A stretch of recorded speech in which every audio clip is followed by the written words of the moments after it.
Johnny, you want to come in and then Ruth. So just on pay, is it am I correct in saying that when we talk about a pay freeze for our servicemen and women, actually they go up in banding, don't they, every year? So essentially no one's had their pay frozen, but the levels at which those bandings happen have been set. Is that correct? So nobody has seen their pay absolutely freeze since this policy came in?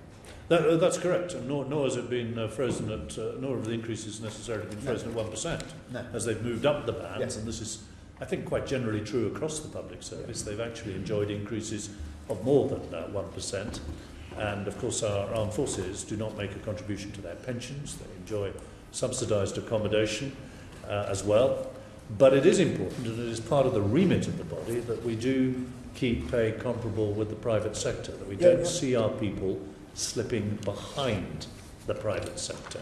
That is part of the Armed Forces Review Body remit, and I look forward to hearing. Yeah, definitely. But I think it's important that the debate is framed correctly, isn't it? The idea that people essentially have had their pay frozen is not entirely correct. But on that, if the pay cap is removed, if Chief General Staff comes to you and he says, yes, okay, we can do this, we can increase pay, but you're going to have to lose more men and women in personnel, what are you likely to say to him? Are you prepared to see a reduction in personnel to increase pay?